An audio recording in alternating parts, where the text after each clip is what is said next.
എടുക്കുവാൻ നമുക്ക് ഇടയായി തീരട്ടെ. ഒന്നാമത്, ദൈവവചനം അകത്ത് ക്രിയ ചെയ്തു കഴിഞ്ഞാൽ പിശാച് വന്നിട്ട് നിരാശപ്പെടുത്തിച്ച് പോയില്ലേ, നിന്റെ പ്രതീക്ഷകൾ അസ്തമിച്ചെന്ന്. പിശാചിന്റെ സാത്താന്റെ ആയുധങ്ങളിൽ ഏറ്റവും വലിയ ആയുധം നിരാശയാണ്.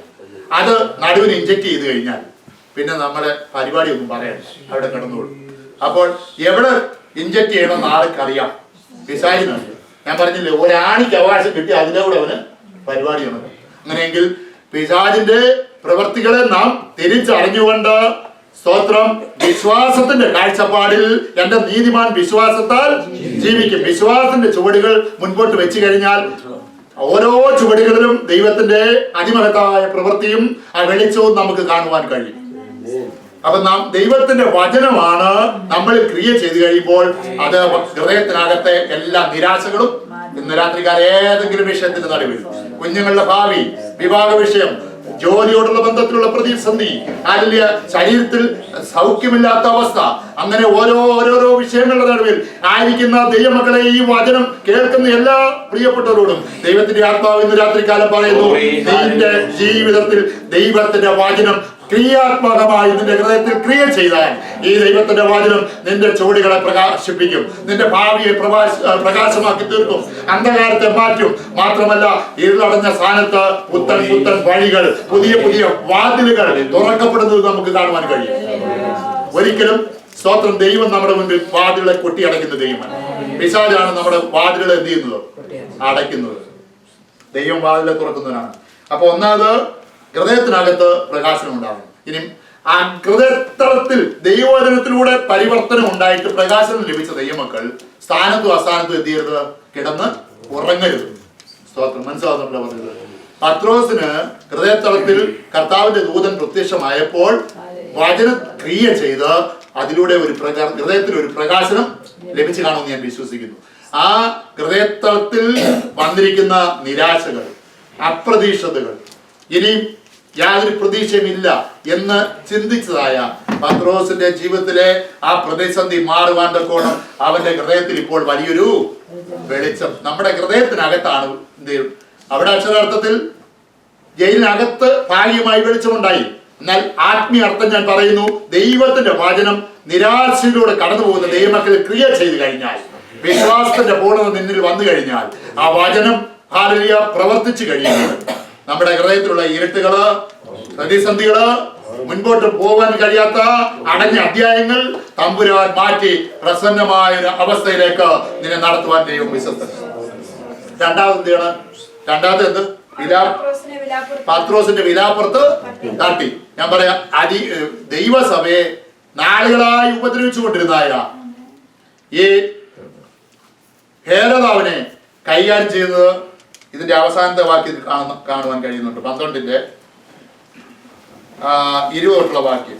അവൻ സോര്യരുടെയും നേരെ ക്രുദ്ധിച്ചിരിക്കുമ്പോൾ രാജാവിന്റെ ദേശത്ത് നിന്ന് തങ്ങളുടെ ദേശത്തിന് ആഹാരം കിട്ടി വരികയാൽ അവർ ഏക മനസ്സോടെ അവന്റെ അടുക്കൽ ചെന്നു. രാജാവിന്റെ പള്ളിയറക്കാരനായ, അപ്പൊ യഹൂദിയ പ്രൊവിഷനിൽപ്പെട്ട സ്ഥലമായിരുന്നു ഏത്? സോരും സീദോനും. അപ്പൊ സോര്യരും സീദോനും പാർക്കുന്ന ദേശത്ത് ആഹാരത്തിന്റെ എല്ലാ ക്രമീകരണങ്ങളും കൊടുത്തു വന്നിരുന്ന അതിന്റെ പൂർണ്ണ അധികാരം ആർക്കായിരുന്നു? ഹേരോദാവനായിരുന്നു. ഹേരോദാവാണ് ആ ദേശത്തേക്ക്, സോരിലേക്കും സീദോനിലേക്കും ആ ദേശനിവാസികൾക്ക് ആവശ്യമുള്ള ആഹാര ക്രമീകരണങ്ങൾക്ക് വേണ്ടുന്ന, നമ്മുടെ ഭാഷ പറഞ്ഞാൽ സിവിൽ സപ്ലൈസുമായിട്ടുള്ള നല്ല ബന്ധം. അപ്പൊ ഇദ്ദേഹം ഓർഡർ ചെയ്തില്ലെങ്കിൽ അവിടുന്ന് പിന്നെ കടകളിലൊന്നും ആഹാരം ലഭിക്കുകയില്ല. അപ്പോൾ സോര്യരും സീദോന്യരുമായിട്ട് സ്നേഹബന്ധത്തിൽ ഈ ഹേരോദാവുമായിട്ടുള്ള സ്നേഹബന്ധത്തിന് ഏതോ ഇടച്ചിൽ സംഭവിച്ചു. അവൻ ക്രുദ്ധിച്ചിരിക്കാൻ അവിടേക്കുള്ള ആഹാരം എന്ത് ചെയ്തു? സ്റ്റോപ്പ് ചെയ്ത് കാണും. അതുകൊണ്ട് അവർക്ക് പട്ടിണി അനുഭവിക്കേണ്ടി വന്നു. അതുകൊണ്ട് അവര് എന്തോ ചെയ്തു? ആ ഭാഗത്തുണ്ട് ഹേരോദ് രാജാവിന്റെ പള്ളിയറക്കാരനായ ബ്ലസ്തോസിനെ സമീപിച്ചിട്ട് സന്ധിക്കായിട്ട് അപേക്ഷിച്ചു. അപ്പൊ രാജാവ് ഒരു ഡേറ്റ് കൊടുത്തു സന്ധിക്കായിട്ട്. ആ ഡേറ്റിൽ അവരെന്ത് ചെയ്തു? വന്നു.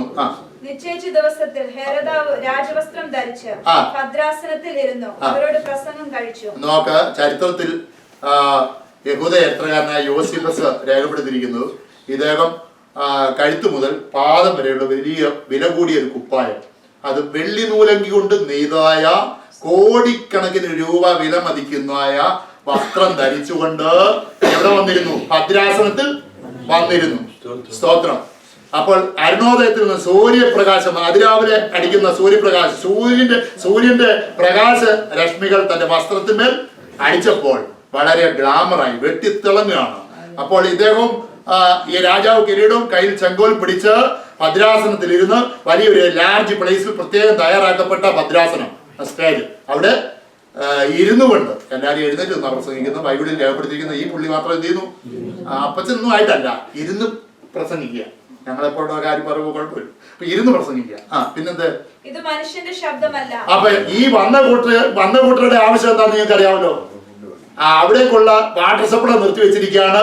സിവിൽ സപ്ലൈസിന് ഓർഡർ കൊടുത്തിരിക്കുക. ഇനി റേഷൻ കടകളും അവിടുത്തെ എന്താ മാളവും ഒക്കെ എന്ത് ചെയ്യുന്ന ഇനി തുറക്കണ്ട. അവർക്ക് ഇപ്പൊ ആഹാരമില്ല, വെള്ളമില്ല. അതുകൊണ്ട് ഇത് ഏറ്റവും ആവശ്യമായിരിക്കുന്നതുകൊണ്ട് അവര് വന്നിരിക്കുന്നത് ഈ സന്ധിക്കായിട്ട് വന്നിരിക്കുന്നത് അവർക്ക് ചില നന്മകൾ ലഭിക്കണം, അവർക്ക് മുടങ്ങിയത് തിരിച്ചു കിട്ടണം. അങ്ങനെ ഇദ്ദേഹം എഴുന്നേറ്റോ ഇരുന്നോ പ്രസംഗം നടത്തിയപ്പോൾ ഈ വെളിച്ചോടെ നല്ലോണം മിന്നിയപ്പോൾ, നല്ല ഗ്ലാമർ ആയപ്പോൾ അവര് പറയാണ്, ഞങ്ങളോട് പ്രസംഗിക്കുന്നത് ഇപ്പോൾ ഹേരതാവല്ല, പിന്നാര ഒരു ദേവന്റെ ശബ്ദമാണ് ഞങ്ങൾ കേൾക്കുന്നത്. സ്തോത്രം. ദൈവമക്കളെ, ചിലര് പ്രശംസ ഒത്തിരി പറയുന്നവരുണ്ട്. ഈ ഭൂമിയിൽ നമുക്ക് പ്രശംസ നമ്മുടെ കർത്താവിനും അവന്റെ ക്രൂശിനും മാത്രമാണ്. എന്നാൽ ലോക മനുഷ്യൻ, ദൈവത്തെ അറിയാത്തവൻ, ഹല്ലേലൂയ, അവൻ പ്രശംസിക്കാനും അവൻ ഷൈൻ ചെയ്യാനും ഒക്കെ തയ്യാറാവും. ദൈവത്തെ അറിയാത്തവൻ, ദൈവത്തെ അറിയാത്ത ദൈവസഭയെ ഉപദ്രവിക്കുന്ന ഈ വ്യക്തി തന്നെത്താൻ ഷൈൻ ചെയ്യുകയും തന്നെത്താൻ പ്രശംസ വാക്കുകൾ ഉയർത്തിപ്പറയുകയും ചെയ്തപ്പോൾ കാര്യസാധ്യത്തിന് വേണ്ടി സീദോനിലും സോരിലും ഒന്നും ചേർന്ന് വിളിച്ചു പറഞ്ഞു, ഞങ്ങളോട് പ്രസംഗിക്കുന്നത് ഇപ്പോൾ ഒരു ദൈവമാണ്, ദേവനാണ്. അപ്പോഴത്തേക്ക് ഈ പൊങ്ങൻ എന്ത് ചെയ്തു? ഒരു പൊങ്ങലൂടെ ചിലർക്ക് അത് മതി, ഇപ്പൊ കിളത്തി കൊടുത്താൽ മതി. നമ്മളെന്തുവാ അതിന് പറയുന്നത്? കിളമ്പന്മാര്. ചിലരൊക്കെ പൂഴ്ത്തി കൊടുത്തു കഴിഞ്ഞാൽ വലിയ ഇഷ്ടമാണ്. ഇദ്ദേഹം ഇതൂടെ കിട്ടിക്കഴിഞ്ഞപ്പോഴത്തേക്ക് ഉച്ചൂടെ എന്ത് ചെയ്തു? ഒരു ചൂടൂടെ പൊങ്ങി. മാത്രമല്ല, ദൈവത്തിന് കിട്ടേണ്ടിയ മഹത്വം താനായി തന്നെ എന്ത് ചെയ്തു? ഏറ്റെടുത്തു. പരിശുദ്ധാത്മാവ് രേഖപ്പെടുത്തിയിരിക്കുന്നു, ഇവൻ ചെയ്ത ദ്രോഹം ദൈവസഭയെ എന്ത് ചെയ്യുക? ദിവസം തോറും മുടിക്കുക. രക്തസാക്ഷികളായി ദൈവത്തിന്റെ അപ്പസ്തോലന്മാരെ കൊല്ലുന്നു. അവന്റെ മനസ്സിലിരിപ്പ് ഓരോ അപ്പസ്തോലന്മാരെയും ഓരോരോ സമയങ്ങളിൽ പിടിച്ച് കൊന്ന് അവരെ ഇല്ലാതാക്കിയതിനു ശേഷം വിശ്വസ്തരായ വിശുദ്ധിയോടെ ദൈവത്തെ സേവിക്കുന്ന ദൈവമക്കളെ ഭൂമിയുടെ തുറമുഖത്തു നിന്ന്, ഭൂമിയുടെ മണ്ണിൽ നിന്ന് വേരോടെ പിഴുതു കളയുവാൻ അവൻ പദ്ധതി ചെയ്തപ്പോൾ ദൈവം അവന് കൊടുക്കേണ്ട ശിക്ഷ നേരത്തെ തന്നെ പ്ലാൻ ചെയ്ത് വെച്ചിരുന്നു. അതിന് വലിയൊരു സമൂഹത്തെ ദൈവം അവിടെ വിളിച്ചു വരുത്തി. അങ്ങനെ സോരിലും സീദോനിലും യഹൂദിയ പ്രൊവിൻഷ്യൽപ്പെട്ട യഹൂദന്മാരും യഹൂദി നാടിന് പുറത്തുള്ള ജാതികളും അവിടെ വന്നിട്ടുണ്ട്. 10,000-കണക്കിന് ആളുകളുടെ നടുവിൽ വെച്ച് ഇവൻ ദൈവത്തിന് കൊടുക്കേണ്ട മഹത്വം കൊടുക്കാതെ, ദൈവത്തെ സ്തുതിക്കാതെ, ദൈവമാണെന്ന് തന്നെത്താൻ ചമഞ്ഞപ്പോൾ, ദൈവമെന്ന് പറഞ്ഞ് തന്നെത്താൻ ചമയുന്ന അനേകർ ഇന്ന് എഴുന്നേറ്റുകൊണ്ടിരിക്കുകയാണ്. പൂജാവിഷയം എന്ന് പറഞ്ഞുകൊണ്ട്, താൻ ദൈവമെന്ന് പറഞ്ഞുകൊണ്ട് തന്നെത്താൻ പുകഴ്ത്തി തന്നെത്താൻ ദൈവമായി ചമയുന്ന അനേകർ എഴുന്നേറ്റുകൊണ്ടിരിക്കുകയാണ്. ഇതിനെ നമ്മൾ തിരിച്ചറിയണം. ഇത് ഹേരോദാവിൽ നിന്ന് വന്ന ഒരു എന്താണ് ഇമിറ്റേഷനാണ്. അപ്പോൾ ദൈവത്തിന് മഹത്വം കൊടുക്കായിയാൽ യഹോവയുടെ ദൂതൻ അവനെ അടിച്ചു. അവൻ വീണ് കൃമിക്കിരയായി പ്രാണനെ വിട്ടു. 72-ാം സങ്കീർത്തനം വായിക്കുന്നു, ദൈവസഭയുടെ ശത്രുവിനെ കുറിച്ച് പറഞ്ഞിരിക്കുന്നത്, അവരുടെ ശത്രുക്കളൊക്കെയും മുൻപോട്ട് വീണ ഊഴിമണ്ണ് നാക്കട്ടെ. ഇത് തന്നെയാണ് ഏലാ താഴ്വരയിൽ യഹൂദന്മാർ ഇസ്രായേലിന് വിരോധമായി 40 ദിവസം ജീവനുള്ള ദൈവത്തെ അഗ്രഹർമ്മിയായ ഫെലിസ്ത്യൻ രാവും പകലും നിന്ന് എന്ത് ചെയ്യുന്നുണ്ട്? വെല്ലുവിളിച്ചുകൊണ്ടിരുന്നു, നിന്ദിച്ച് ജീവനുള്ള ദൈവത്തെ നിന്ദിക്കുന്നു. എന്നാൽ അഭിഷേകത്തിന് ഇത് കേട്ടപ്പോൾ അടങ്ങിയിരിക്കാൻ കഴിയില്ല. അഭിഷേക തൈലം തലയിൽ വീണ ദാവീദ് വിളിച്ചു ചോദിക്കുന്നു. അന്നത്തെ അഭിഷേകം നഷ്ടപ്പെട്ടതായ ശൗല്, ഇസ്രായേൽ ജനങ്ങള് ഇവനെ കണ്ട് ഭയന്ന്, ഈ ഗോലിയാത്തിനെ കണ്ട് ഭയന്നിട്ട് അവരെ എലി മാളത്തിൽ ഒളിച്ചിരിക്കുന്ന പോലെ ഈ ഫെലിസ്ത്യനോട് മല്ലിടുവാൻ അവിടെ ആരുമില്ലാതിരിക്കെ ഒരു കൊച്ചു ബാലകനായിരിക്കുന്ന ദാവീദ് അഭിഷേകമുള്ളവൻ. ദൈവമക്കളെ, ജീവിതത്തിൽ എല്ലാം നഷ്ടപ്പെട്ടാലും നമുക്ക് വേണ്ടത് അഭിഷേകമാണ്. എന്റെ മേലൊരു അഭിഷേകം ദൈവം പകർന്നിരിക്കുകയാണ്. ദൈവത്തിന്റെ ആത്മാവിന്റെ അഭിഷേകം നിന്റെ മേലുണ്ടെങ്കിൽ ഏത് പ്രതിസന്ധികളെയും യുദ്ധം നിന്റെ ജീവിതത്തിൽ നേരിട്ടാലും ആ യുദ്ധത്തെ നേരിടുവാൻ കഴിയും. എന്റെ ശത്രുക്കൾ എന്റെ മാംസം തിന്നുവാൻ എന്നോട് അടുത്ത് വരുമ്പോൾ അവർ ഇടറി വീഴുക തന്നെ ചെയ്യും. ദൈവമക്കളെ, നീ ഒന്നും ചെയ്യണ്ട. നീ അന്യഭാഷ പറഞ്ഞ, നീ അഭിഷേകത്താൽ നിറഞ്ഞ് ദൈവത്തെ ആരാധിക്കുന്ന, നീ ശക്തമായി പ്രാർത്ഥിക്കുന്ന ഒരു ദൈവത്തിനാണെങ്കിൽ നിശ്ചയമായിട്ടും നിന്റെ മുൻപിലുള്ള പ്രതിസന്ധികൾ പർവ്വതസമമായ സക്കറിയ പ്രവചനത്തിൽ വായിക്കുന്നു, സെരുബാബേലിന് മുൻപിൽ നിൽക്കുന്ന മഹാപർവ്വതം പോലെയുള്ള നിനക്ക് അഭിമുഖീകരിക്കാൻ കഴിയാത്ത പ്രശ്നങ്ങൾ ഏതായിരുന്നാലും അത് സമഭൂമിയായി തീരുവാൻ ഇടയായി തീരും. അഭിഷേകത്താൽ നിനക്ക് മുൻപോട്ട് കുതിപ്പാൻ കഴിയും. ദാവീദ് പറയുന്നു, നിന്നാൽ ഞാൻ പടക്കൂട്ടത്തിന് നേരെ വാങ്ങിയത്, എന്റെ ദൈവത്താൽ ഞാൻ ചാടി കിടക്കും. എന്റെ നിങ്ങളുടെ മുൻപിൽ അല്ലെങ്കിൽ മതിൽ പോലെ ഉയർന്നിരിക്കുന്ന പ്രശ്നങ്ങൾ ഏത് വായിക്കോളട്ടെ. അല്ലെങ്കിൽ ഈ സാഹചര്യത്തിന്റെ അവരുടെ യാത്രയിൽ അവരെ ചെങ്കടൽ കടക്കുവാൻ വന്നപ്പോൾ പിറകിൽ ആര് വരുന്നു? സ്തോത്രം, സ്തോത്രം. ആര് വരുന്നു? ഫറവോന്റെ സൈന്യം കുതിരകളും രഥങ്ങളുമായി എല്ലാ ആയുധങ്ങളുമായി ഇവരെ വീണ്ടും അടിമകളാക്കി കൊണ്ടുപോകാൻ വരുന്നു. ഇടത്തോട്ടും വലത്തോട്ടും നോക്കിയപ്പോൾ എന്താ? വലിയ പർവ്വതം. മുൻപിലേക്ക് നോക്കിയപ്പോൾ ഒരു വിധത്തിലും മുൻപോട്ട് ഇറങ്ങുവാൻ കഴിയാത്ത ആഴം, തിരമാല. സ്തോത്രം. ഇന്ന് വൈകിയ ദൈവാത്മാവ് വിളിച്ചു പറയുന്നു, നിനക്ക് ഒരു വിധത്തിലും മുൻപോട്ട് പോകാൻ കഴിയാത്ത പ്രതിസന്ധിയുടെ നടുവിൽ നീ ആയിരിക്കുന്നെങ്കിൽ, അല്ലെങ്കിൽ പിറകോട്ട് നിനക്ക് പോകാൻ സാധ്യമല്ല, ഇടത്തോട്ടോ വലത്തോട്ടോ നിനക്ക് തിരിയുവാൻ സാധ്യമല്ല. ഇടത്തോട്ടും വലത്തോട്ടും നോക്കിയാൽ ഉയർന്നു നിൽക്കുന്ന പർവ്വത നിരകളാണ്, അവിടേക്ക് എത്തിപ്പിടിക്കുവാൻ നിനക്ക് കഴിയില്ല. എന്നാൽ നിന്റെ ഇടത്തും വലത്തും നിൽക്കുന്ന പർവ്വതസമമായ പ്രശ്നങ്ങളെ സമഭൂമിയാക്കി തരുന്നവനാണ് നിന്റെ ദൈവം. ആ ദൈവം നിനക്ക് മുന്നേ കടന്നു പോവുകയാണ്. സൈന്യങ്ങളുടെ ദൈവമായ യഹോവ നമ്മുടെ ദുർഗമാകുന്നു. സൈന്യങ്ങളുടെ ദൈവമായ യഹോവ നമുക്ക് മുൻപേ യാത്ര ചെയ്യുന്നവനാണ്. സാഹചര്യത്തിന് മുൻപേ പോയിക്കൊണ്ടിരുന്നത് സൈന്യങ്ങളുടെ യുദ്ധവീരനായ യഹോവയാണ്. ദൈവം നമ്മോട് കൂടെ ഉണ്ടെങ്കിൽ നമ്മുടെ മുൻപിലുള്ള പ്രതിസന്ധികൾ നിന്റെ മുൻപിൽ വലിയ ആഴമായിരുന്നേക്കാം, അല്ലെങ്കിൽ വലിയ ആഴിയായിരുന്നേക്കാം, ഉയർന്നു പോകുന്ന തിരമാലകളായിരുന്നേക്കാം, വലിയ പ്രശ്നങ്ങൾ നിന്റെ മുമ്പിൽ ഉണ്ടായിരുന്നേക്കാം. എന്നാൽ അതിനെ സമഭൂമിയാക്കി തീർത്ത് ആഴിയിലൂടെ നിനക്കൊരു പാത തുറന്നു വരുവാൻ ദൈവത്തിന് കഴിയും. എന്നാൽ ഇവനെ അടിച്ചപ്പോൾ ഈ വ്യക്തി ഹേരോദാവ് ചരിത്രത്തിൽ യോസിഫസ് രേഖപ്പെടുത്തി അടി കൊണ്ട് ഇവൻ വീണു. ദൈവം കർത്താവിന്റെ ദൂതൻ അവനെ പുറകിൽ നിന്ന് എന്ത് ചെയ്തു? അടിച്ചു. അടിക്കേണ്ടവരെ ദൈവം കൈകാര്യം ചെയ്തു. നമ്മൾ പ്രാർത്ഥിച്ച സ്തോത്രം, ദൈവത്തിന്റെ ദൂതൻ പിറകിൽ വന്നു നിന്നത് അവന് കാണുവാൻ കഴിഞ്ഞില്ല. അവൻ അഹങ്കരിച്ച് സ്വയം ഉയർത്തി നിഗളിച്ചപ്പോൾ അവന് വീഴ്ചയായി. അപ്പൊ ദൈവത്തിന്റെ വചനത്തിൽ പറയുന്നു, ഇങ്ങനെ പറഞ്ഞിട്ടുണ്ട്, വീഴ്ചയ്ക്ക് മുമ്പ് നിഗളിച്ചപ്പോൾ അവന് വീഴ്ച സംഭവിച്ചു. ദൈവം അവന്റെ പ്രാണനെ എടുക്കത്തക്ക നിലയിൽ ദൂതനെ കൊണ്ട് അടിപ്പിച്ചു. അവൻ അടി കൊണ്ട് താഴെ വീണു. 4 മണിക്കൂർ കൊണ്ട് ഒരിക്കലും സംഭവിക്കാം. നമ്മളൊക്കെ ഡെഡ് ബോഡി 4 മണിക്കൂറിനുള്ളിൽ എന്ത് ചെയ്യും? മോർച്ചറി കൊണ്ട് വയ്ക്കും. അപ്പൊ 4 മണിക്കൂർ ബ്ലഡിൽ എന്തുണ്ട്?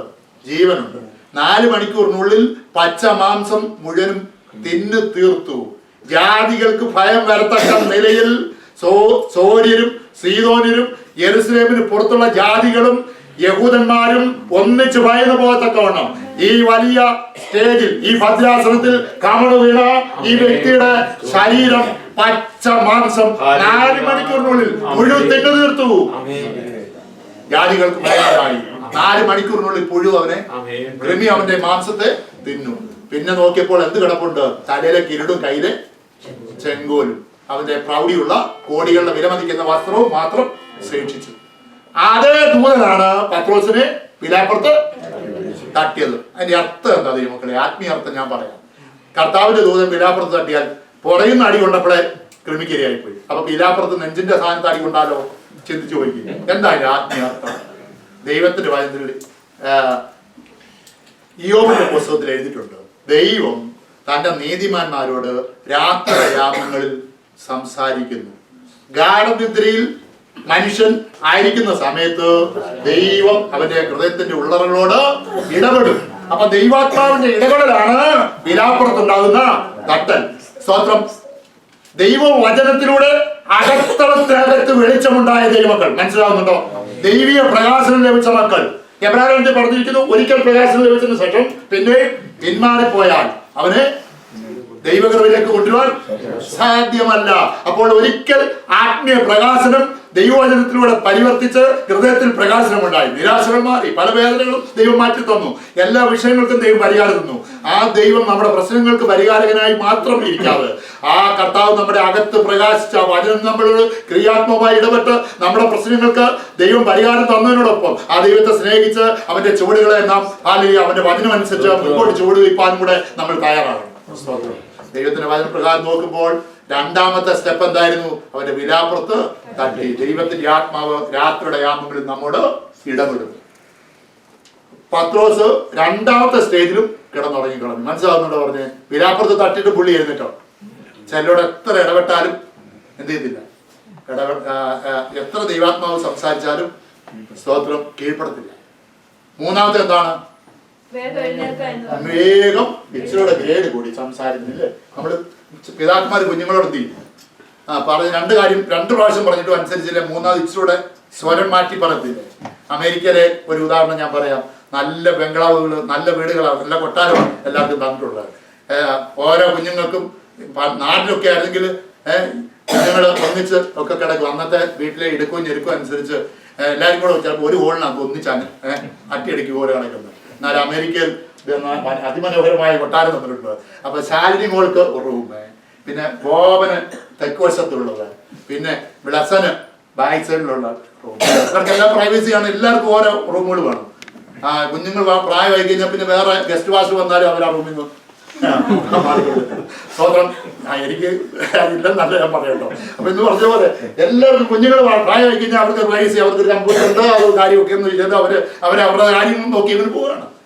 അപ്പോഴാ കർത്താവിന്റെ ദൂതൻ മൂന്നാമത്തെ സ്റ്റേജിൽ എന്താണ് പറയുന്നത്? വേഗം എഴുന്നേൽക്ക. അപ്പം ഈ സ്കൂൾ അടയ്ക്കുന്ന സമയം കുഞ്ഞുങ്ങള്, പ്രത്യേകിച്ച് അമ്മമാര്, ഇവിടെ അമ്മമാരുടെ കാര്യമല്ല, ഈ അമ്മമാര് പറയും, എൻ്റെ ചാച്ചാ ഈ കുഞ്ഞുങ്ങൾക്ക് സ്വസ്ഥത കൊടുക്കുക, പിള്ളേരൊന്നും ഉറങ്ങാനൊന്ന് സമ്മതിക്കും.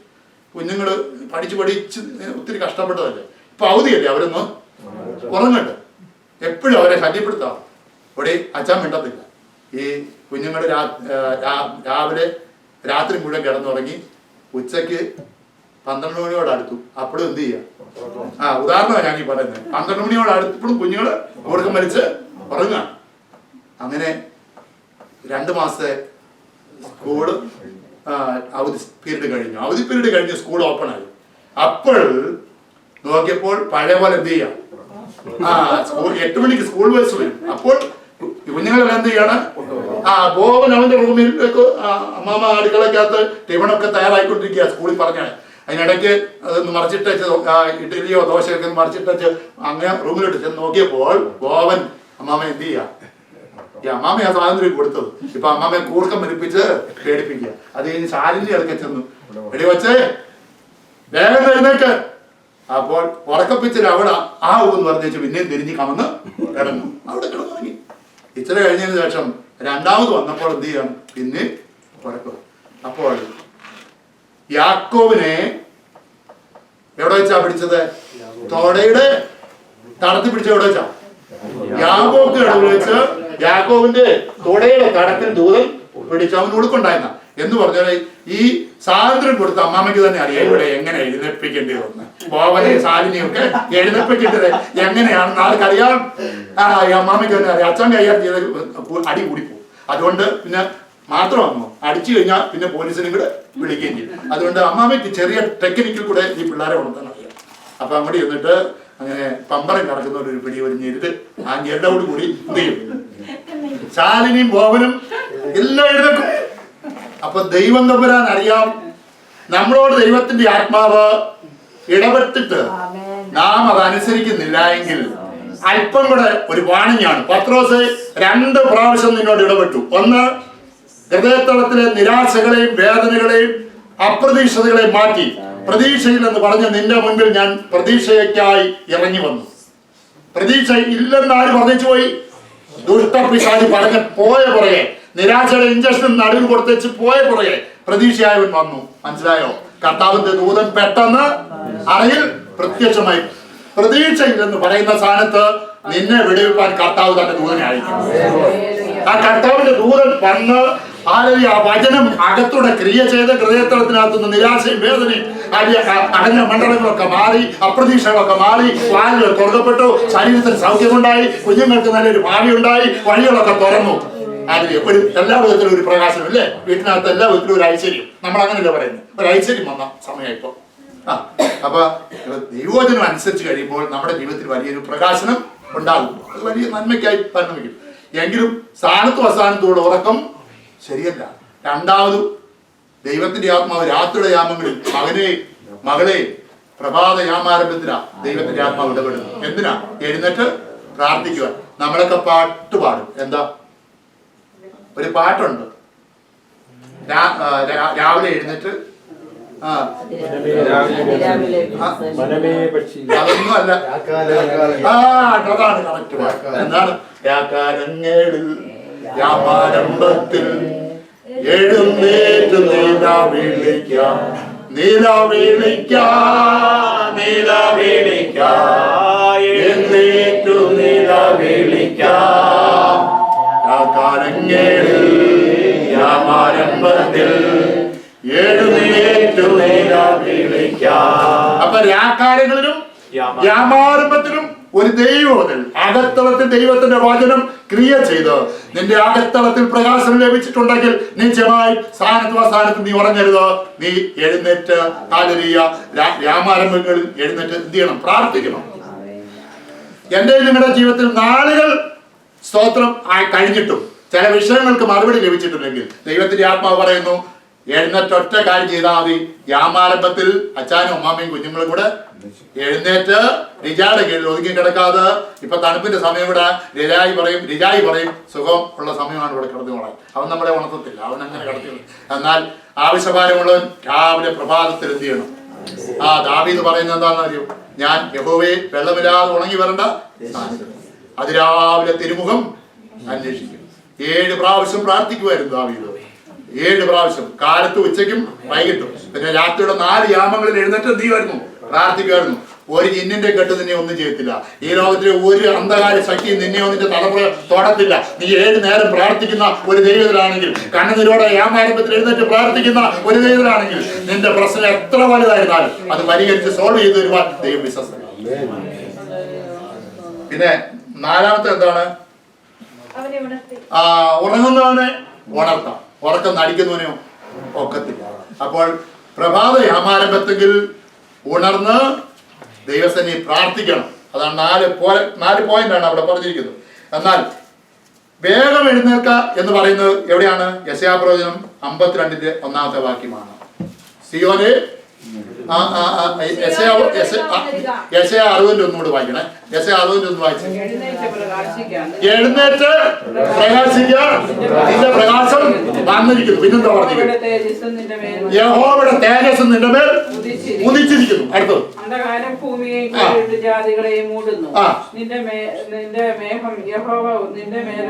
നിന്റെ മേലോ യഹോവ ഉദിക്കും. അപ്പൊ ദൈവത്തിന്റെ പ്രവൃത്തി നിനക്ക് വേണ്ടി തികയ്ക്കുവാൻ വേണ്ടി നിന്റെ ഭവനത്തിലേക്ക് ദൈവത്തിന്റെ ആത്മാവിന്റെ പ്രവൃത്തി നടക്കുവാൻ ദൈവത്തിന്റെ ഒരു എഴുന്നള്ളിപ്പ് തന്നെ ഉണ്ടാവുകയാണ്.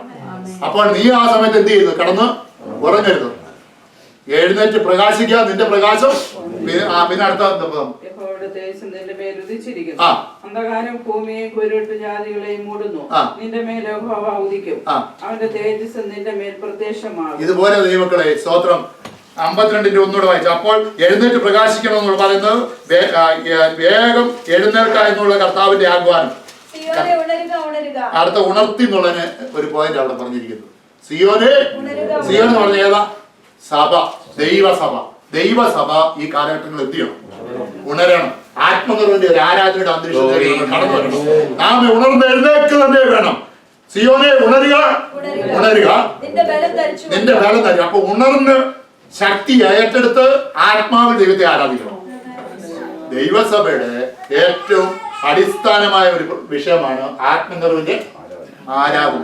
ആത്മനിറവിൽ ആരാധിച്ചാൽ നമ്മളൊക്കെ പാടാറുണ്ട്, ബന്ധന വഴിയും കെട്ടുകൾ വഴിയും ആരാധന. അപ്പോൾ നിശ്ചയമായും ഏത് ബന്ധനങ്ങളായിരുന്നാലും ഏത് കെട്ടുകളായിരുന്നാലും ദാവീദിന്റെ നന്മയ്ക്കെതിരെ മുടക്കുകൾ കൊണ്ടിട്ടു, വിലക്കുകൾ കൊണ്ടിട്ടു. ഇന്ന് രാത്രികാലം ദൈവത്തിന്റെ ആത്മാവ് പറയുന്നു, നിന്റെ നന്മയ്ക്കെതിരെ പിശാച് വിലക്കുകള്, മുടക്കുകള്, കെട്ടുകള്, അല്ലെങ്കിൽ ബന്ധനങ്ങളൊക്കെ കൊണ്ടിടുമ്പോൾ അത് അഴിയുവാൻ, അത് അഴിഞ്ഞു പോകുവാൻ നീ ചെയ്യേണ്ടത്, നീ ഉണർന്നെഴുന്നേറ്റ് സിയോനെ ഉണരുക, നിന്റെ ബലം ധരിച്ചുകൊള്ളുക. ആത്മാവിന്റെ ബലത്തോടെ ദൈവത്തെ ആരാധിച്ചാൽ നിന്റെ കുടുംബത്തിൽ ദൈവപ്രവൃത്തി വെളിപ്പെടും. തലമുറകളിൽ അത് നന്മയായി പരിണമിക്കുന്നതിന് ഇടയായിത്തീരും. അടുത്ത പോകാം. വിശുദ്ധ നഗരമായ യെരൂശലേമേ, നിന്റെ അലങ്കാര വസ്ത്രം ധരിച്ചുകൊള്ളുക. അടുത്ത് പറഞ്ഞിരിക്കുന്നത് വിശുദ്ധിയോടെ അലങ്കാര വസ്ത്രം ധരിക്കണം. ദൈവമക്കൾ ആരായിരിക്കണം? ആത്മനിർവൃതി പ്രാപിച്ച് ദൈവത്തെ ആരാധിക്കുന്ന ദൈവമക്കൾ ദേശത്ത് ആരായിരിക്കണം? സാക്ഷ്യമുള്ളവരായി, നല്ല സാക്ഷ്യമുള്ളവരായി. വിശുദ്ധാലങ്കാര വസ്ത്രം. കാലിൽ കർത്താവ് നമുക്ക് നീതിയുടെ വസ്ത്രം തന്നിരിക്കുകയാണ്. സ്തോത്രം. രക്ഷാവസ്ത്രം തന്നിരിക്കുകയാണ്. അവൻ നമ്മെ രക്ഷയുടെ വസ്ത്രം ധരിപ്പിച്ചിരിക്കുകയാണ്. സമയമാകുന്നില്ലേ? അപ്പോൾ 5 മിനിറ്റിനകത്ത് ഞാൻ വാക്കുകൾ നിർത്താം. അടുത്തത് എന്താണ് പറഞ്ഞിരിക്കുന്നത്? അങ്ങനെ നീ ഉണർന്ന് എഴുന്നേറ്റാൽ ചില ഫെലിസ്ത്യ ശക്തികൾ നിന്റെ തലമുറയ്ക്കെതിരെ വാദിച്ചു നിൽക്കുന്ന അവസ്ഥകളുണ്ട്. ഇന്ന് രാത്രിക്കാല ദൈവാത്മാവ് പറയുന്നു, ഫെലിസ്ത്യ ശക്തികൾക്ക് നിന്റെ കുടുംബത്തോടൊന്നും ചെയ്യുവാൻ കഴിയത്തില്ല, നിന്റെ തലമുറയോട് ഒന്നും ചെയ്യുവാൻ സാധ്യമല്ല, സഭയോട് ഫെലിസ്ത്യ ശക്തിക്ക് ഒന്നും ചെയ്യുവാൻ കഴിയത്തില്ല. ആ വാക്യം ഒന്നുകൂടെ വായിച്ചു. വിശുദ്ധ നഗരമായ യെരൂശലേമേ, അതല്ല ഇപ്പൊ വായിച്ച പോലെ സിയോനെ ഉണരുക, ഉണരുക. ഇനിയും മേലാൽ അവിടെ 2 വര ഇട്ടോണം. ആത്മനിറവിൽ വിശുദ്ധിയോടെ വിശ്വസ്തയോടെ ദൈവത്തെ സേവിക്കുന്ന, ആത്മാവിൽ ആരാധിക്കുന്ന ദൈവമക്കളോട് ദൈവത്തിന്റെ വചനത്തിൽ പറയുന്നു, ഇനി മേലാൽ അവിടെ വരയിടുന്നത്. നീ അങ്ങനെ ഒരു ജീവിതം മുൻപോട്ട് നയിച്ചാൽ മേലാൽ അഗ്രചർമ്മിയും അശുദ്ധനും, ഇത് ഇരുട്ടിന്റെ ശക്തിയാണ് കാണിക്കുന്നത്. നമ്മെ സത്യത്തിന്റെ വെളിച്ചത്തിലേക്ക് കൊണ്ടുവന്ന ദൈവത്തിന്റെ പരിശുദ്ധാത്മാവിൽ നിന്ന് നമ്മെ അകറ്റി അശുദ്ധിയിലേക്ക് കൊണ്ടുപോകാൻ വരുന്ന അഗ്രചർമ്മിയുടെ പോരാട്ടം. ഇനി നിന്നിലേക്ക് മേലാൽ ഒരിക്കൽ പോലും ഒരഗ്രചർമ്മിയും ഒരശുദ്ധനും വരികയില്ല. പൊടി കുടഞ്ഞു കൊടുക്കുക. ദൈവമക്കളെ, നമ്മുടെ ജീവിതത്തിൽ സ്തോത്രം ഉപേക്ഷിക്കേണ്ട കാര്യങ്ങളെല്ലാം പരിശുദ്ധാത്മാവ് നമ്മളിൽ വന്നു കഴിയുമ്പോൾ ദൈവത്തിന്റെ ആത്മാവ് നമ്മെ എന്ത് ചെയ്യും? സകല നീതിയിലും സത്യത്തിലും വഴി നടത്തും. ആത്മാവ് തന്നെ നമ്മെ ഉപദേശിക്കും. അടുത്ത താഴെ വായിക്കേണ്ട വായിച്ച ഭാഗത്തു നിന്ന് 7ാമത്തെ വാക്യം. ഉടനെ വേഗം അവനെ ഉണർത്തി. ഉടനെ അവന്റെ കൈമേൽ നിന്ന് ചങ്ങല വീണുപോയി. 10ാമത്തെ വാക്യം. അവർ 1-ാം കാവലും 2ാമത്തേത് കടന്ന് പട്ടണത്തിൽ ചെല്ലുന്ന ഇരുമ്പ് വാതിലും കടന്നു. ആ 3 പോയിന്റൂടെ വേഗം ഞാൻ പറയാം. 1ാമത്തെ, ഉടനെ അവന്റെ ചങ്ങല അവന്റെ കൈമേൽ നിന്ന് അഴിഞ്ഞു. പിശാചി കെട്ടുന്ന, ആരാധിക്കുവാൻ കഴിയാതെ കെട്ടുന്ന ചില കെട്ടുകളുണ്ട്.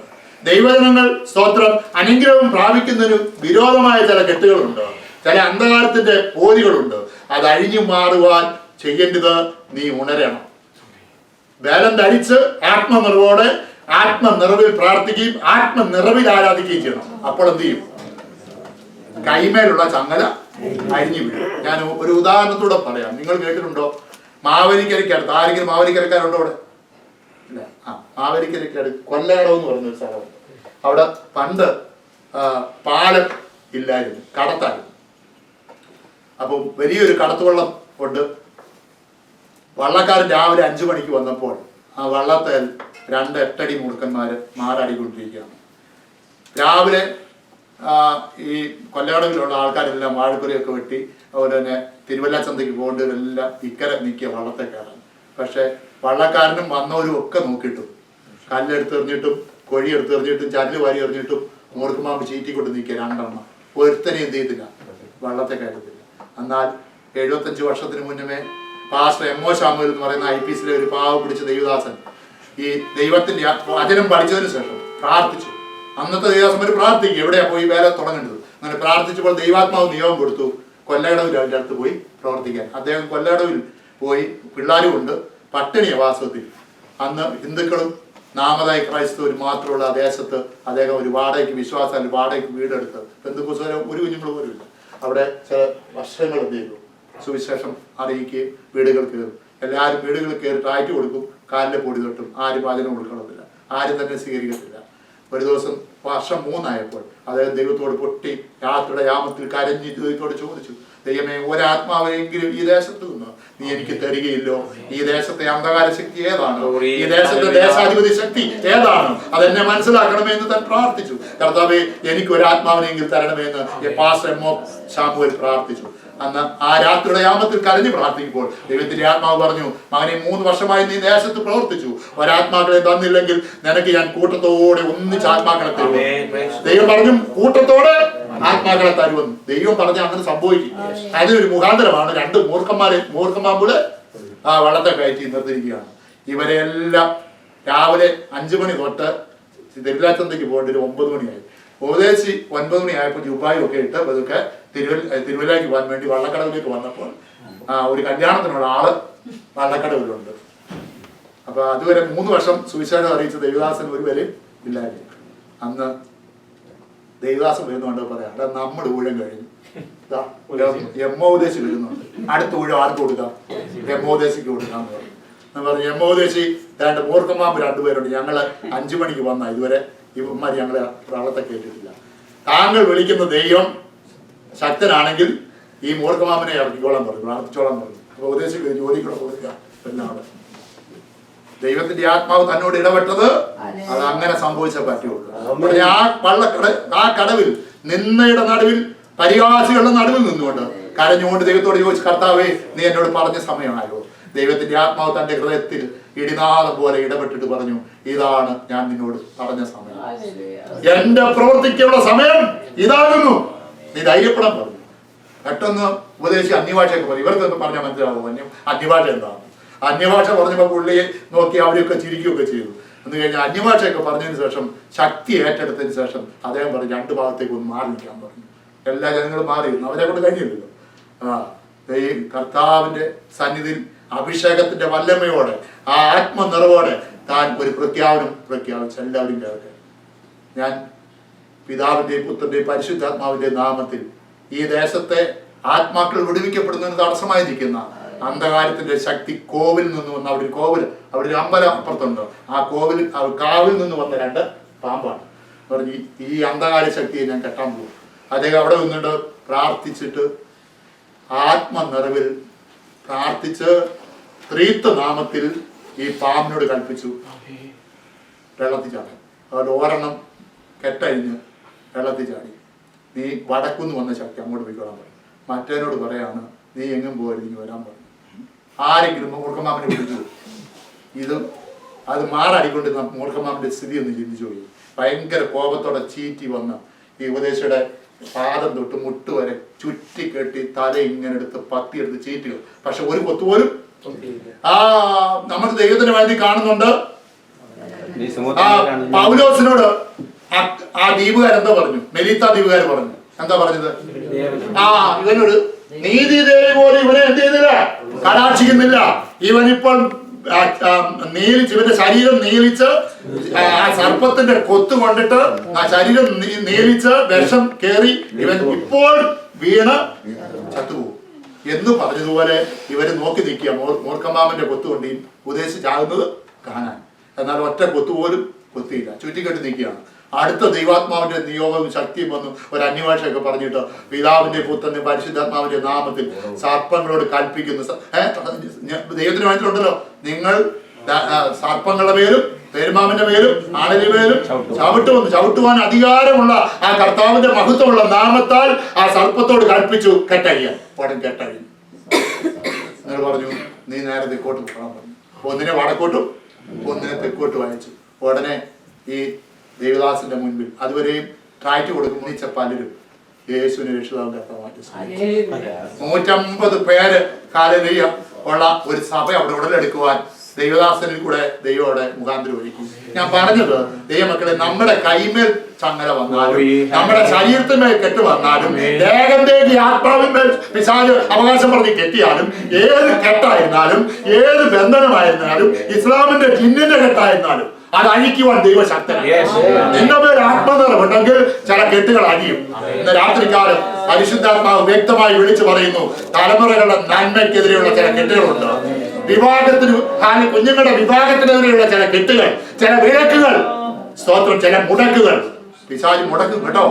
എന്റെ നിങ്ങളുടെ നന്മയെ ജീവനുള്ള ദേശത്ത് യഹോവയുടെ നന്മ കാണുമെന്ന് വിശ്വസിച്ചില്ലെങ്കിൽ എനിക്ക് അയ്യോ കഷ്ടം. ദൈവമക്കളെ, ജീവനുള്ള ദേശത്ത് ഈ 2017 നിങ്ങളുടെ കുടുംബത്തിൽ, നിങ്ങളുടെ സഭയിൽ, നിങ്ങളുടെ തലമുറകളിൽ ദൈവത്തിന്റെ പ്രവൃത്തി നടക്കണം. ചില അന്യായ ബന്ധനത്തിലെ കെട്ടുകൾ അഴിയണം, ചില പോരാട്ടങ്ങൾ, ചില ബന്ധനങ്ങൾ അഴിഞ്ഞുമാറുവാൻ ഇടയായിത്തീരണം. ഉടനെ പത്രോസിന്റെ കയ്യിൽ നിന്ന് ചങ്ങല അഴിഞ്ഞു വീണു. അന്ന് നടന്നെങ്കിൽ ഇന്നും നടക്കും. ഏത് ചങ്ങലയാണെങ്കിലും അഴിഞ്ഞു വീഴും. അടുത്തത് ചങ്ങല അഴിഞ്ഞു കഴിഞ്ഞപ്പോൾ സ്വാതന്ത്ര്യമായി അല്ലേ, സ്വാതന്ത്ര്യമായി. അടുത്ത് മുന്നോട്ട് ചെന്നപ്പോൾ 3 വാതിലുകൾ അടഞ്ഞിരിക്കുക.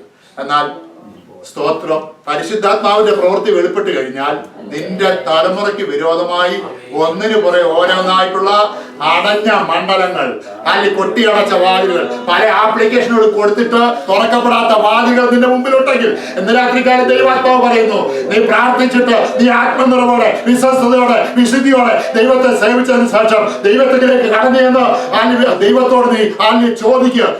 കർത്താവോട് നിങ്ങൾ എന്നോട് ചോദിച്ചു കൊള്ളുക, ഞാൻ നിങ്ങൾക്ക് തരും. സ്തോത്രം. ആ കർത്താവിനോട് ചോദിച്ചപ്പോൾ ദൈവം എന്ത് ചെയ്തു?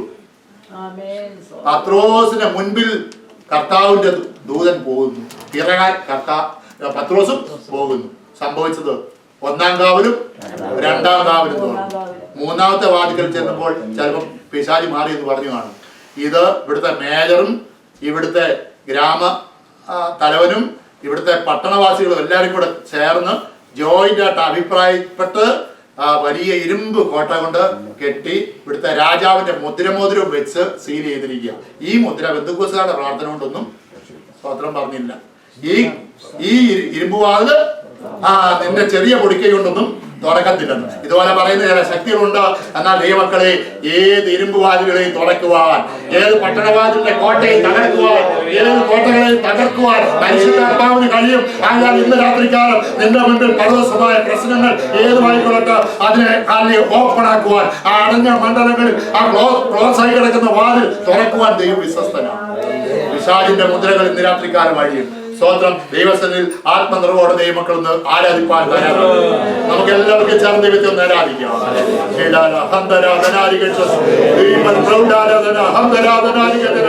എല്ലാവരും ദൈവമക്കളും എല്ലാ ദൈവമക്കളും ദൈവത്തെ കർത്താവേ, നാടുകളായി തലമുറകൾക്കെതിരെ, നാടിന്റെ ഭാവിക്കെതിരെ, വിവാഹത്തിനെതിരെ, കുഞ്ഞുങ്ങളുടെ വിദ്യാഭ്യാസത്തിനെതിരെ കർത്താവേ നല്ല അനുകൂലമായ വഴികൾ തുറക്കുന്ന തടസ്സമായി ശത്രു അടച്ചു വെച്ചിരിക്കുന്ന വാതിലുകൾ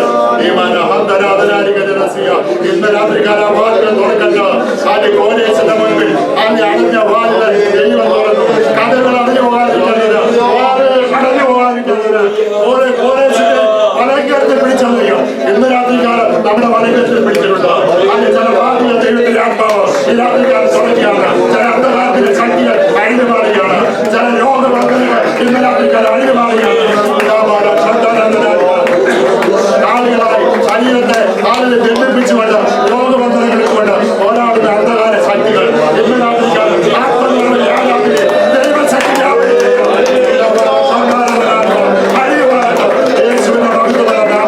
അന്ധകാര ശക്തികൾ വിട്ടുമാറണം. ആയുസിനെതിരെ പോരാടുന്ന ദുഷ്ടശക്തിയെ ഇതാവുന്ന പരിശുദ്ധാത്മാവിന്റെ നാമത്തിൽ ശാസിക്കുകയാണ്. അന്ധകാര ശക്തികൾ വിട്ടുമാറുന്നത് രാത്രികാലം വിശ്വസിച്ചാൽ നിങ്ങൾ ദൈവത്തിന്റെ മഹത്വം. ഒരു വലിയ ദൈവപ്രവൃത്തി നമ്മുടെ മധ്യ ദൈവം ചെയ്തു. ഞാൻ ഒരു വാക്കിൽ എന്റെ സാക്ഷ്യം പറയാം. 32 വർഷമായി കർത്താവിന്റെ ശുശ്രൂഷയുടെ ഓർമ്മയിലായിരിക്കുന്നു. ഇപ്പോൾ ഞാൻ ആയിരിക്കുന്ന സഭ സ്തോത്രം കോഴിക്കോട് വാളാഞ്ചേരി. കഴിഞ്ഞ ചില മാസങ്ങൾക്ക് മുന്നേ അവിടെ ഇരുന്ന ദൈവദാസനെ സ്തോത്രം 40ഓളം RSSകാർ സഭായം നടന്നപ്പോൾ കയറി വന്ന് സ്തോത്രം ദൈവദാസനെ ചവിട്ടി തൊഴിൽ താഴെയിട്ട് ധാരാളം ക്രൂരമായി മർദ്ദിച്ചു. അത് കണ്ടുകൊണ്ട് സഹോദരന്മാർ ഓടിച്ചു വന്നു. 16 സഹോദരന്മാരെ മർദ്ദിച്ചു. അവരെല്ലാം ആശുപത്രിയിലായിരുന്നു. അത് കഴിഞ്ഞതിന് ശേഷം സ്തോത്രം ആ ദൈവദാസന് ആ പെയ്ത്തൊമ്പിൽ പാർക്കുവാൻ കഴിയാത്ത വിധത്തിൽ വെളിയിലേക്ക് പോകുന്ന പൈപ്പുകളെല്ലാം വെള്ളം ഒഴുകി പോകുന്ന പൈപ്പുകൾ, കുളിക്കുകയും പാത്രം കഴുകുകയൊക്കെ ചെയ്യുന്ന ആ പൈപ്പുകൾ ഒരു ഓടിച്ച് പറിച്ച് ദൂരെ കളഞ്ഞു. ഒരു തുള്ളി വെള്ളം ഇനി പുറത്തേക്ക് പോകാൻ പാടില്ല. 3.5 സെന്റിനകത്ത് നിൽക്കുന്ന ഒരു ഹോളും പാഴ്സനായി. ആ ദേവദാസന് ആരിനെ കുളിക്കാനോ പാത്രം കഴുകാനോ ഒന്നും പറ്റത്തില്ല. ഒടുവിൽ എല്ലാം കക്കൂസിൽ ഒഴിച്ചുകൊണ്ട് അതെല്ലാം മുളക്കായി ഇപ്പോൾ പാഴ്സനായി താമസിക്കാൻ പറ്റത്തില്ല. ആ ദേവദാസന് ഭീഷണി കൊണ്ട് അദ്ദേഹം അവിടുന്ന് മാറിപ്പോയി. അത് കഴിഞ്ഞ് കുമ്പനാട്ടിൽ നിന്ന് ഓർഡർ കൊടുത്ത് ദേവദാസനെ ഓർഡർ ലെറ്ററുമായിട്ട് വിട്ടു. സഭായം നടത്താൻ വേണ്ടി അദ്ദേഹം ട്രെയിനിന് ദൂരെ നിന്ന് യാത്ര ചെയ്ത് ഒരു രാത്രി മുഴുവൻ യാത്ര ചെയ്ത് അവിടെ ചെന്ന് ഡോറ് തുറക്കുന്ന സമയത്ത് പുറയിലുള്ള ഒരു ഹൈന്ദവ സഹോദരൻ, അദ്ദേഹം BJPയുടെ മെയിൻ ആളാണ്, RSSകാരനാണ്. അദ്ദേഹം ചോദിച്ചു, പുതുതായിട്ട് വന്ന പാസ്സാണ് ആന്ന് ഇനി വന്ന് ഒരു സ്വകാര്യം പറക്കെന്ന് പറഞ്ഞു. അദ്ദേഹം ചെന്നപ്പോൾ അദ്ദേഹത്തെ മൃഗീയമായ രീതിയിൽ മർദ്ദിക്കുന്നതിൻ്റെ അദ്ദേഹം പിന്നെ അന്ന് സഭായം നടത്തിയില്ല. അവിടെ എല്ലാ ദൈവമക്കളും കരച്ചിലായിരുന്നു. അദ്ദേഹം അവിടുന്ന് പോയി. അതിനുശേഷം ഇപ്പോൾ ഞാനാണ് 7 മാസമായി, കഴിഞ്ഞ മെയ് തൊട്ട് ഞാൻ ആ സഭ നടത്തുകയാണ്. ദൈവമക്കളെ, പീരുത്വത്തിന്റെ ആത്മാവിനെ അല്ല ദൈവം നമ്മൾ ദൈവത്തിന്റെ ആത്മാവ് പീരുത്വത്തിന്റെ ആത്മാവല്ല. നമ്മൾ പേടിത്തൊണ്ടന്മാരായിട്ട് ഓടേണ്ട ആവശ്യമില്ല. അന്ധകാര ശക്തികൾ നമുക്ക് മുൻപിൽ മുട്ടുമടങ്ങും. പ്രാർത്ഥന ജീവിതം ഉണ്ടെങ്കിൽ, അഭിഷേകം നമ്മൾ വ്യാപരിക്കുന്നുവെങ്കിൽ സ്വതന്ത്രം നിശ്ചയമായി ദേശത്തെ നമുക്ക് കൈവശപ്പെടുത്താൻ കഴിയും. നിങ്ങൾ എന്നോട് ചോദിച്ചുകൊള്ളുക, ജാതികളെ നിങ്ങൾക്ക് അവകാശമായി, മാംസങ്ങളെ നിങ്ങൾക്ക് സ്വതന്ത്രം നിക്ഷേപമായി തരുവാൻ ദൈവം വിശ്വസ്തനാണ്. ഏത് വിഷയത്തിലും പ്രവർത്തിക്കുന്ന ദൈവം. ഞാൻ അതിന് ഇപ്പോൾ അവിടെ പ്രവർത്തിച്ചുകൊണ്ടിരിക്കുന്നു. എനിക്കും ഭീഷണികളുണ്ട്. ആലരിയ പാഴ്സനേജ് മുഴുവൻ കേടുപാടാക്കി. അത് കാരണത്താൽ ഇപ്പോൾ അവിടെ താമസിക്കാൻ പറ്റത്തില്ല. ഞാൻ ദൈവമക്കളെ നിങ്ങൾ പ്രാർത്ഥിക്കാൻ വേണ്ടി പറയുന്നത് മാത്രമേ ഉള്ളൂ. ആ പാഴ്സനേജിന്റെ ബുദ്ധിമുട്ട് മാത്രം ഇപ്പോൾ 250 മൈൽ രാവിലെ ഞാൻ കച്ചവടം എന്ന് പറയും, തിരുവല്ലായി കച്ചവടം എന്ന് പറയുന്ന സ്ഥലത്ത്, അവിടുന്ന് തിരുവല്ലായിലെത്തിയതിനു ശേഷം ബസ്സിന് ട്രെയിനിന് യാത്ര ചെയ്തത് 5:30 ഷൊർണൂർ കഴിഞ്ഞ് കുറ്റിപ്പുറത്ത് ഇറങ്ങിയിട്ട് അടുത്ത ബസ്സിന് കയറിയാണ് ഈ വളാഞ്ചേരി കോഴിക്കോടിനടുത്ത് എത്തുന്നത്. അവിടെ സഭായം നടത്തി. വെള്ളിയാഴ്ച പോയി, ചില ദിവസങ്ങളിൽ ശനിയാഴ്ച പോയിട്ട് ഞായറാഴ്ച ഉച്ചയ്ക്ക് ട്രെയിൻ ഇല്ലാത്തതുകൊണ്ട് സൂപ്പർഫാസ്റ്റ് യാത്ര ചെയ്ത് 250 മൈൽ തിരിച്ചു 500 മൈൽ യാത്ര ചെയ്ത് റിസ്ക് എടുത്താണ് ഞാനിപ്പോൾ ആ കൂട്ടായ്മ പോയി നടത്തുന്നത്. ദൈവങ്ങളെ, വളരെ പ്രതിസന്ധികളിൽ കൂടെ നമ്മുടെ കേരളവും ഇന്ത്യയുടെ വിവിധ സ്റ്റേറ്റുകളും നടക്കുകയാണ്. നാം ചിന്തിക്കുന്ന പോലെ നമ്മുടെ രക്ഷകനായ കർത്താവിന്റെ വീണ്ടെടുപ്പേറ്റവും അടുത്തിരിക്കും. നമ്മുടെ തലകളെ ഉയർത്തേണ്ട സമയമാണ്. നിശ്ചയമായിട്ടും നിങ്ങൾ അവിടുത്തെ വേലയെ ഓർത്ത് പ്രാർത്ഥിക്കണം. ഇവിടെയുള്ള ദൈവമക്കളെ ഓർത്ത് ഞാൻ പ്രാർത്ഥിക്കും. ഈ പ്രയർ ഫെലോഷിപ്പിൽ കൂടെ നടക്കുന്ന പ്രാർത്ഥന അനേക ആത്മാക്കളുടെ വിടുതലിന് കാരണമായി തീരട്ട് അന്ധകാരത്തിന്റെ കെട്ടുകൾ തകരുവാൻ്റെ ഈ വചനങ്ങളാൽ ദൈവം നിങ്ങളെ ഏവരെയും അനുഗ്രഹിക്കുമാണ്. കേൾപ്പിച്ച നല്ല ദൂതിനായിട്ട് നമുക്ക് സ്തോത്രം ചെയ്യാം. അല്പം നീണ്ടുപോയി, പക്ഷെങ്കിൽ വളരെ ആഴമേറിയ ദൂതാ നമുക്ക് കേട്ടത്. അതിനകത്ത് ഞാൻ ഒന്നും പറയുന്നില്ല. 5-ാമത്തെ വാക്യത്തിനകത്തുണ്ട് ശ്രദ്ധയോടെ പ്രാർത്ഥിക്കുന്ന ഒരു സഭ. അപ്പുറത്താണ് ജയിലറ. ഞാൻ മനസ്സിലാക്കുന്നത് ഇത് തമ്മിൽ വലിയ ബന്ധമുണ്ടെന്ന്. കാരാഗൃഹത്തിന്റെ അകത്തളത്തിൽ കിടക്കുന്നവരെ പുറത്തു കൊണ്ടുവരുവാൻ പ്രാർത്ഥിക്കുന്ന ഒരു സഭയുണ്ട്. ഇന്ന് രാത്രിയിൽ എന്നെ ചിന്തിപ്പിച്ചാണ്. ഇന്ന് രാത്രിയിൽ കൈയിൽ ബന്ധനങ്ങൾ ഉണ്ടായിരുന്നു. ആ ബന്ധനങ്ങളെ അഴിക്കുവാൻ ദൂതൻ കൽത്തുറുങ്കിൽ അകത്തിറങ്ങിയെങ്കിൽ പ്രാർത്ഥിക്കുന്ന ഒരു മാതാവ് ഒരു ഭവനത്തിനകത്തുണ്ടെങ്കിൽ നിന്റെ തലമുറയ്ക്ക് വേണ്ടി ഇറങ്ങി വരുന്ന ദൂതനുണ്ട്. ഇന്ന് രാത്രിയിൽ ഈ ദൂതൻ നിങ്ങൾ ഏറ്റെടുക്കുക. ഇന്ന് കേട്ട വചനം വളരെ ശക്തമായിട്ടുള്ള വചനമാണ്. ഏത് പ്രതിസന്ധികളാൽ പിശാച് നിങ്ങളെ തടഞ്ഞു വെച്ചിരിക്കുന്നു, അവിടെ മുട്ടുമടക്കുന്നെങ്കിൽ ആ ബന്ധനങ്ങളെ അഴിക്കുവാൻ ദൂതൻ അവിടെ ഇറങ്ങും. ഇന്ന് രാത്രിയിൽ ഈ ദൂതൻ ഏറ്റെടുക്കണം. കേൾപ്പിച്ച ദൂതനായിട്ട് നന്ദിയോടെ സ്തോത്രം ചെയ്യുന്നു. വളരെ ആഴമേറിയ ദൂതൻ. പ്രിയപ്പെട്ട ദൈവദാസനോട് തുടർന്ന് നമ്മൾ അദ്ദേഹത്തെ ഓർത്ത് നിങ്ങൾ പ്രാർത്ഥിക്കാം. തുടർന്ന് പ്രിയപ്പെട്ട അപ്പച്ചൻ പ്രാർത്ഥിച്ച് ആശീർവാദം പറയുന്നതായി നമുക്ക് പ്രാർത്ഥിക്കാം. നമുക്ക് നാം ആരോടാ പ്രാർത്ഥിക്കുന്നത് വ്യക്തമായി മനസ്സിലാക്കണം. പ്രാർത്ഥന കേട്ട് ഉത്തരമിടുന്ന ദൈവമാണ്. നല്ല പിതാവായ ദൈവമേ, ദിവ്യദാസൻ കൂടി കവിച്ചായ വിലയേറിയ അനുഭവത്തിനായി, നിന്റെ വലിയ ആഴമേറിയ അനുഭവത്തിനായി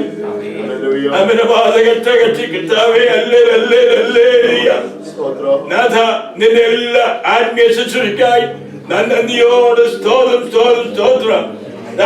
നിന്റെ ജനം കേട്ടു, അത് പൂർണ്ണമായി ഏറ്റെടുത്തുകൊണ്ട് നിന്റെ പ്രകാരം ജീവിപ്പാൻ പ്രവർത്തിപ്പാൻ എല്ലാവിധമായ ബന്ധങ്ങൾ അഴിഞ്ഞവരായി പോയതുപോലെ സ്വതന്ത്രമായി യാത്ര ചെയ്യുവാൻ നീ കൃപ ചെയ്യണമേ. മുതൽ സ്വതന്ത്രമാക്കാൻ സാക്ഷാത് സ്വതന്ത്രമാവേ. നിന്നാൾ സ്വതന്ത്രമായി ഈ നാൾ നിനക്ക് ജീവിക്കാൻ കൃപ ചെയ്യണമേ. ഈ ഈ പ്രാർത്ഥന കുറിച്ച് ഏൽപ്പിക്കുന്നു, ഈ ഭവനത്തെ ഏൽപ്പിക്കുന്നു. ആരാധിപ്പാൻ തക്കോണം, പാടുവാനും പ്രാർത്ഥിപ്പാനും അനുഷ്ഠിപ്പാനും തന്നെ ഈ കിതാബി ഒരിക്കൽ ഈ ഫലത്തിനായി സ്തോത്രം. ഈ ദേശത്ത് മുടക്കായി തീരട്ടെ കർത്താവേ. എല്ലാ ജനകമാക്കി തീരും. നിരാശനായ സ്തോത്രം. ദാസനെ അനുഗ്രഹിച്ച് ആസ്വദിക്കലും ചേച്ചി അവിടുത്തെ വേലയോട് പ്രാർത്ഥിക്കുന്ന കർത്താവേ, നിന്റെ അത്ഭുതമേറിയ കരം ആമിന ദേശത്ത് കർത്താവേ, നിന്റെ വേല വർദ്ധിച്ചു വരുത്തണം. ദാസനെ ശക്തിയെ ബലപ്പെടുത്തി ഞാൻ നിന്നെ അയക്കണമെന്നും പ്രാർത്ഥിക്കുന്നു. പ്രാർത്ഥിക്കാൻ സ്തോത്രം. അനുഗ്രഹീത വർദ്ധിച്ചാണ് മഹത്വം എടുക്കുമല്ലോ. അപേക്ഷിക്കുന്നു കേൾക്കുന്ന നല്ല പിതാവേ. എന്റെ കർത്താവായ പിതാവായ ദൈവം നമ്മോട് ദിവസങ്ങളോടും ഈ കുട്ടികളും പ്രവർത്തനങ്ങളോടും ദാസോടും പ്രവർത്തനോടും ലോകമൊരുത്തൽ സഭയോടുകൂടി രണ്ടാമത്തെ ഉണ്ടാക്കുമാറാകട്ടെ. കർത്താവായ യേശുക്രിസ്തു മൂലം ഇന്നും ജയനഗി സ്തോത്രം. അല്ലെങ്കിൽ യേശുവേ നീ വേഗം വരണമേ.